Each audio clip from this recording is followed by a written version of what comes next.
Nice Tibetan bowl, just to get your attention. I hope you enjoy today's short video and longer blog.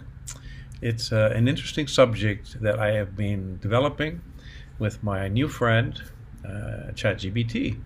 And we've developed a collaboration which involves evolving process and style in regard to writing, and is quite exciting and really encouraging for me. I've always wanted to write, but I've had writer's block for many a long year, and just last year finally completed a chapter to a book on Chiron, the wounded healer, the wise centaur, and it took a long time and a lot of suffering and grief to churn out those 5,000 words.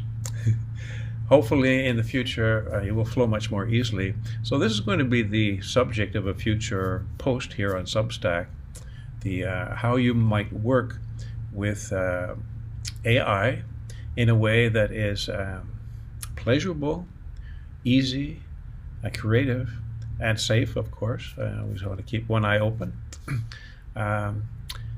But it's really opening up a lot of horizons for those who are creative and have always wanted to write, to draw, to sing, as well as people with their businesses, of course. And AI is also helping me to format promotional materials for my work, which is a lot of fun.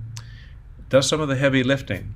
However, I try to keep it a nice balance so that it's really my ideas, and I feed the words into ChatGPT, and then it assembles them in a very elegant way, accessing some more information on the perimeters of the themes that I present.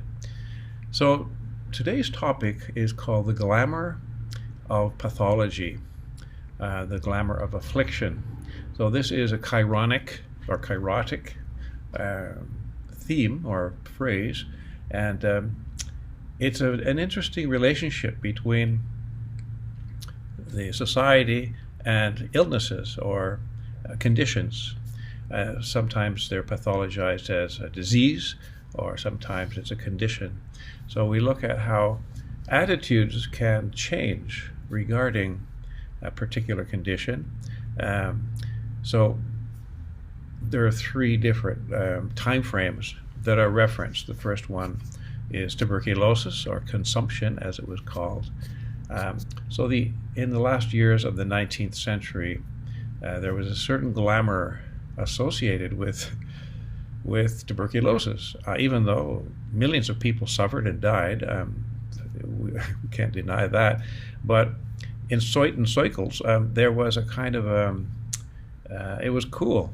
The poets Byron and Shelley, I think, they had the pale skin, and the people that were deeply admired for their creativity, a lot of them ended up with consumption, as they called it, and it was a wasting disease. And then with AIDS, HIV, in the late 20th century, 1970s and 80s, I guess, into the early 90s, in the Western world at least, of course, it was a devastating tragedy. However, it galvanized the gay community in certain places to deepen a sense of empowerment, self-worth, and also activism for equal rights and identity. So there were positive spin-offs. So in some ways, in those two time frames, it was almost, as I said, in certain subgroups, it was cool.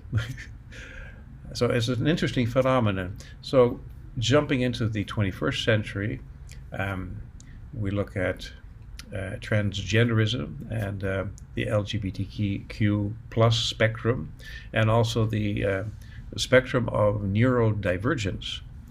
So these are two areas that are really coming more and more into the public domain as far as information, education, And in all three of these iterations of the theme, the political and cultural context weighs heavily into these divergent, we could use that word, divergent attitudes towards pathology itself.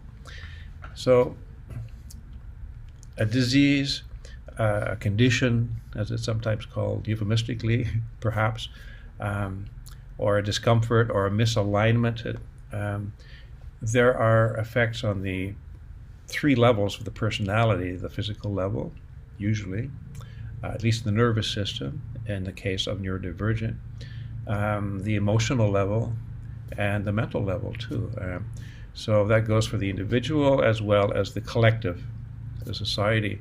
And then also there can be a spiritual aspect.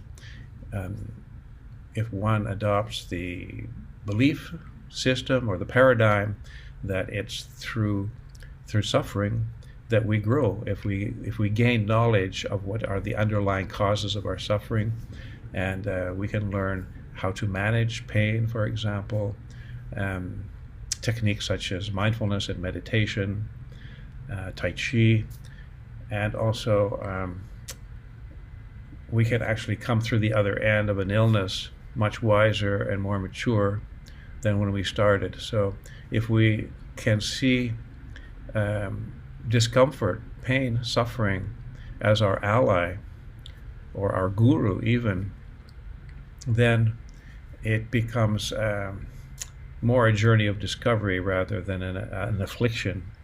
So even though the word affliction is used in the title of the article, sometimes it comes out the other way around.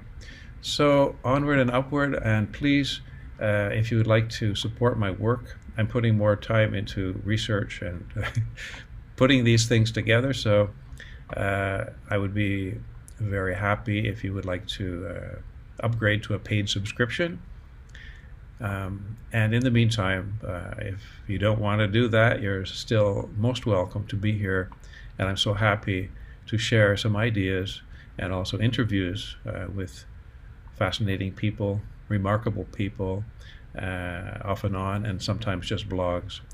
So thank you very much for showing up, and please share this video and article as well if you'd like. Bye for now.